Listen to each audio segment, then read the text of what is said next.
So ಈಗ fourth sum, given that HCF of 306, 657 equals 9, find LCM 306, LCM of 306, 657. ಅಂದರೆ ನಮಗೆ ಎರಡು ನಂಬರ್ದು HCF ಕೊಟ್ಟಿದ್ದಾರೆ, ನಾವು ಎರಡು ನಂಬರ್ದು LCMನ ಕಂಡುಹಿಡಿಯೋಣ. ಸೊ ಇದಕ್ಕೆ ಫಾರ್ಮುಲಾ ಉಪಯೋಗಿಸಬೇಕಾಗತ್ತೆ. ಸೊ ಏನು ಮಾಡೋಣ, ಫಸ್ಟ್ ನಂಬರ್ ಯಾವ್ದು ಬರ್ಕೊಳ್ಳೋಣ. ಫಸ್ಟ್ ನಂಬರ್ ಈಸ್ 306, ಮೊದಲನೇ ನಂಬರು 306. ಸೆಕೆಂಡ್ ನಂಬರ್ ಇನ್ಯಾವ್ದು ಕೊಟ್ಟಿದ್ದಾರೆ, 657 ಕೊಟ್ಟಿದ್ದಾರೆ. ಸೊ HCF ಆಫ್ 2 ನಂಬರ್ ಕೊಟ್ಟಿದ್ದಾರೆ. ಈ ಎರಡು ನಂಬರ್ದು HCF ಎಷ್ಟು ಕೊಟ್ಟಿದ್ದಾರೆ, 9 ಕೊಟ್ಟಿದ್ದಾರೆ. ಸೊ ನಾವೇನು ಕಂಡುಹಿಡಿಬೇಕು, LCM ಕಂಡುಹಿಡಿಬೇಕು. ಈ ಎರಡು ನಂಬರ್ಗಳದ್ದು LCM ಕಂಡುಹಿಡಿಬೇಕು.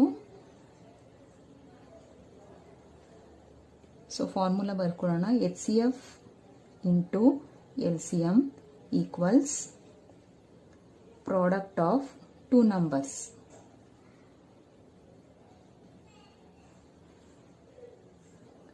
ಸೊ ಈ ಒಂದು ಫಾರ್ಮುಲಾನ ಉಪಯೋಗಿಸ್ಕೊಂಡು ನಾವು LCM ಕಂಡುಹಿಡಿಯೋಣ.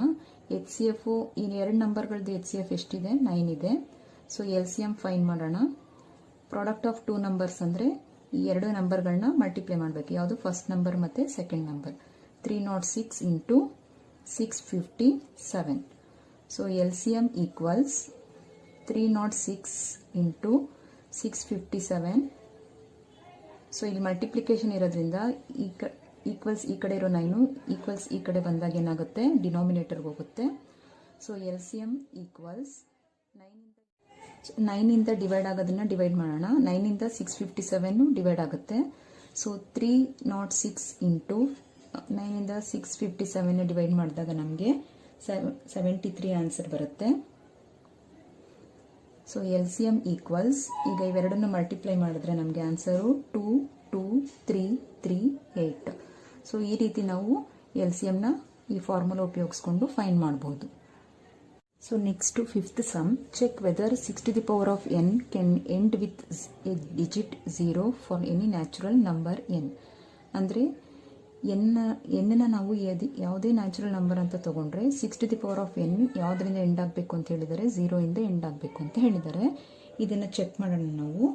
ಸೊ ನಾವು 6 to the power of n ಅಂದರೆ ಈ 6 to the power of n end with 0. So ಇದು 0 ಇಂದ ಎಂಡ್ ಆಗಬೇಕು ಅಂದರೆ ಕಂಡೀಷನ್ ಏನು, 2 and 5 2 ಮತ್ತು 5 ಏನಾಗಿರಬೇಕು, ಇದರದ್ದು ಪ್ರೈಮ್ ಫ್ಯಾಕ್ಟರ್ಸ್ ಆಗಿರಬೇಕು.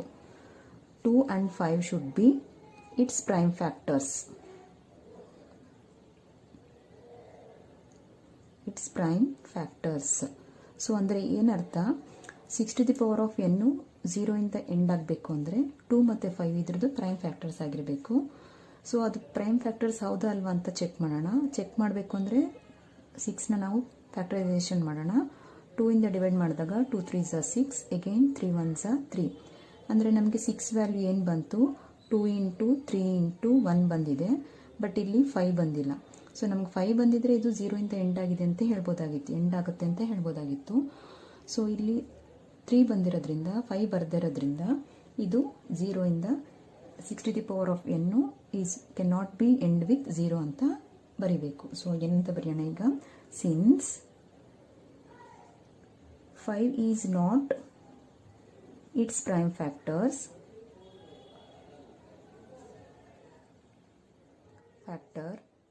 6 to the power of n. Since 5 is not its prime factor, 6 to the power of n cannot be end with 0 ಅಂತ ಬರಿಬೇಕು.